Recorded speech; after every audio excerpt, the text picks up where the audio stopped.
adopted by the 49th session of the OIC Council of Foreign Ministers held in Nouakchott is the most recent testimony to the OIC's continued support to the cause of Kashmir. والإجراءات الحالية في الهند خاصة في سنة 2019 تغيير الحالة الحالية خاصة في كشمير، وهناك إجراءات بعده كثير خاصة وحرمان الشعب الكشميري خاصة من أموالهم ومن إخراج يتم من بيوتهم، وهناك انتهاكات كثيرة ومنع كل شيء من الاحتجاجات ومن خاصة تجهير الأصوات الجائزة. هم منعوا كل شيء وحولوا هذا كل المنطقة في السجن، والمنظم التعاون الإسلامي له جهود كثيرة خاصة خلال السنتين أو 3 سنوات الماضية في مجال تحرير الشعب الكشميري. Pakistan expresses its profound gratitude to the OIC for its consistent and unequivocal support for the Kashmir cause. Undoubtedly, the timely and complete implementation of the decisions taken under the OIC resolutions and the action plan adopted by the contact group in its meeting of 22nd March 2002 would help in alleviating the sufferings of the Kashmiri people and finding a lasting solution to the Jammu and Kashmir dispute in accordance with the relevant UNSC and OIC resolutions. It is now my pleasure to invite His Excellency Ambassador Al-Dubai for his remarks. Thank you.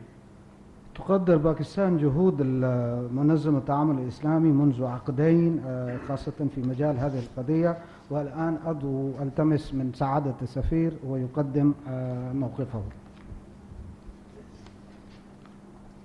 بسم الله الرحمن الرحيم.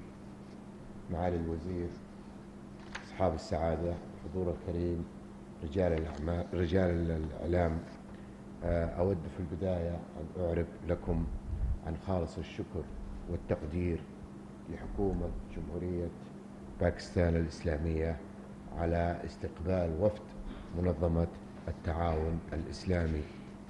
وأود أيضا في البداية كمبعوث خاص لقضية جامو وكشمير أن أشيد بدور باكستان النشط في إطار منظمة التعاون الإسلامي، وأيضا إلى إسهاماتها ومشاركاتها القيمة في الإعداد والمشاركة في جميع مناشط منظمة التعاون الإسلامية، وليس داخل أروقة منظمة التعاون الإسلامية وإنما أيضا في المحافل الدولية. Honorable Secretary and respected media person, first of all I want to pay thanks to all of you, especially the persons in Foreign Ministry. They welcome me very warmly. I am really from my heart. I am thankful with my team as well. And the issue of Kashmir, no doubt, is very sensitive always in our discussions, and every place and every time we always discuss this issue, and this issue we are aware, with the importance of this issue, especially in these days. أيضا الهدف من هذه الزيارة هو لتقييم الوضع في جامو وكشمير، والتأكيد أيضا على دعم منظمة التعاون الإسلامي الكامل لشعب جامو وكشمير وتضامنها معه في كفاحه ونضاله من أجل حق تقرير المصير. The main purpose of this visit to Pakistan and the Kashmir to get awareness recently about what is going on in the region, and also to show our cooperation with you and with Kashmiri peoples on this issue. وكما تعلمون أيضا فإن جامو وكشمير وقضيتهم العادلة هي أقدم النزاعات المعترف بها دوليا والحاضرة على جدول أعمال منظمة التعاون الإسلامي. There is no doubt the Kashmir issue is very oldest issue and also on the agenda of OIC. وعلى مدى أكثر من 4 عقود دأبت منظمة التعاون الإسلامي على تقديم الدعم القوي والجماعي لشعب جامو وكشمير من خلال العديد من القرارات الصادرة التي تصدر عن منظمة التعاون الإسلامي. Since 4 decades, OIC has shown its cooperation with this issue and with the concerned peoples, and they have issued so many instructions and qararat decisions about this issue, and we will continue as well. مجمل هذه القرارات التي تصدر سواء على مستوى القمة أو الاجتماعات الوزارية هي للتعبير والتضامن الكامل لشعب جامو وكشمير من أجل حق تقرير مصيره. The summary or the brief, all the decisions made by the OIC and all the policies issued by the OIC, the main concern was just to assist the Kashmiri peoples. في زيارتي كمبعوث خاص في 2021 عند عودتنا إلى منظمة التعاون الإسلامي قدمنا تقرير مفصل عن هذه الزيارة والنتائج وما شاهدناه من في هذه القضية قدم إلى مجلس وزراء الخارجية في الدورة 49 التي عقدت في 48 التي عقدت في إسلام آباد في سنة 2022. The meeting was held in Islamabad, I think on 21. So the OIC presented their its comprehensive report on this issue. في اجتماع فريق الاتصال الخاص بقضية جامو وكشمير عقد على هامش الاجتماع الوزاري الذي عقد في إسلام آباد اعتماد خطة مفصلة لإسناد مهام محددة للفريق نفسه وللدول الأعضاء وللأمانة العامة والهيئة المستقلة لحقوق الإنسان. In a minister level meeting, the opinions and start from the all members of the OIC and the secretariat and also from every place we presented over there. أيضا الأمانة العامة تواصلت مع كثير من الدول لمناقشة كيفية تنفيذ هذه الخطة، واليوم أيضا تم النقاش مع الإخوة في وزارة الخارجية عن كيفية تنفيذ هذه الخطة.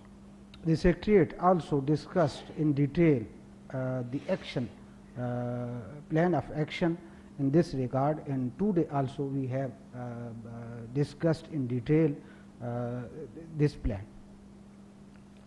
منذ التغيير الديموغرافي الذي حصل والقوانين التي أصدرها الجانب الهندي في أغسطس 2019 كل المؤتمرات الوزارية وفرق الاتصال الخاصة بهذه القضية دعت الجانب الهندي أيضا إلى التراجع عن هذه القرارات الغير قانونية والأحادية. The illegal steps taken by the Indian government in 2019 August, all the organization member, they just condemned all this, and they also insisted to be revised. من يريد من رجال الأعمال من رجال الإعلام على وجه الخصوص معرفة موقف منظمة التعاون الإسلامي أو المجلس الوزاري أو القمة الإسلامية عليه بالعودة إلى هذه القرارات لتؤكد مجددا الدعم القوي لقضية وشعب جامو وكشمير. I just want to convey the media person who are over here, the organization of Islamic Cooperation, the member as well, they also all wanted all these steps, illegal steps taken by the Indian government in 2019 should be revised. أيضا معالي الأمين العام في ديسمبر الماضي 2022 وقد رافقته شخصيا كمبعوث خاص. قمنا أيضا بزيارة باكستان وإلى إقليم جامو وكشمير، والتقينا بكثير من القيادات والمسؤولين لنعبر مجددا عن موقف المنظمة وما صدر عن الاجتماعات لقضية جامو وكشمير. We also visit in last year to see the actual ground realities in Kashmir, and this time as well. Just this is the commitment of OIC.